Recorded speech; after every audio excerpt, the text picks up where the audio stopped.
വൈകിട്ട് ഹോസ്പിറ്റലിലൊക്കെ പോയിട്ട് വന്നിട്ട് ഞാൻ നേരെ അടുക്കളയിലേക്ക് കയറിയിട്ട് ഒരു രാത്രിയിലേക്ക് ഫുഡ് ഉണ്ടാക്കാൻ വേണ്ടിയിട്ട്.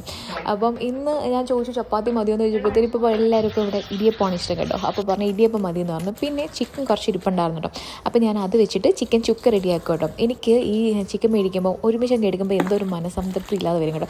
2-3 ബോക്സിലാക്കി ഫ്രിഡ്ജിലൊക്കെ വെച്ച് എടുക്കുമ്പോൾ എന്തോ ചിക്കൻ മേടിച്ചെന്നൊക്കെ തോന്നും. ഒരു മനസ്സിൻ്റെ സമാധാനം കേട്ടോ. നിങ്ങൾക്കൊക്കെ അങ്ങനെ തോന്നാറുണ്ടോ? അപ്പം ഞാൻ ഒരു സൈഡിൽ നിന്ന് അത് റെഡിയാക്കുന്നുണ്ട്. പിന്നെ പാത്രങ്ങളൊക്കെ അപ്പം കഴുകിയിടും കേട്ടോ. എനിക്ക് സിങ്കിനകത്ത് ഒരു പാത്രം കഴിഞ്ഞാൽ തന്നെ ഭയങ്കര ബുദ്ധിമുട്ടാണ് അടുക്കളയിൽ നിൽക്കാനായിട്ട്. അങ്ങനെ അതും കഴുകി പിന്നെ കിച്ചൺ ടവലുണ്ടല്ലോ, മഴ ഒന്ന് ചാറി നിൽക്കുകയാണ് അതൊന്ന് തോന്നുന്നത്. അപ്പോൾ അതും കൂടെ പോയി ഒന്ന് കഴുകി ഒരു സൈഡിലേക്ക് വിരിച്ചും കിട്ടട്ടോ. പിന്നെ അവിടെ എല്ലാം ഒന്ന് തൂക്കും. ഇവിടെ പിള്ളേരുള്ളത് കൊണ്ട് തന്നെ 2-3 പ്രാവശ്യം നമുക്ക് തൂത്തല്ലേ പറ്റും. പിന്നെ അതും തൂത്ത് കഴിഞ്ഞു, എല്ലാം ഒന്ന് വൃത്തിയായി കഴിഞ്ഞു. ഞാനിനി പോയി ഫ്രഷ് ആവാം. ഇനി ഒരു ചെറിയ കട്ടൻ ചായയും ഒരു ഇലയപ്പമൊക്കെ കഴിച്ച് പോയിരുന്നു ഫിലിം കാണാം. അപ്പോൾ തന്നെ ഡിന്നർ കഴിക്കാനുള്ള ടൈമാവും. നമുക്ക് ഡിന്നർ കൊടുക്കുകയും ചെയ്യാം. ഇവരെല്ലാം ഈ ഇലയപ്പമൊക്കെ കഴിച്ചായിരുന്നു കേട്ടോ. എനിക്ക് ഭയങ്കര ഇഷ്ടമുള്ള ആക്ടർ കേട്ടോ. നാനി ഭയങ്കര ഇഷ്ടമാണ്.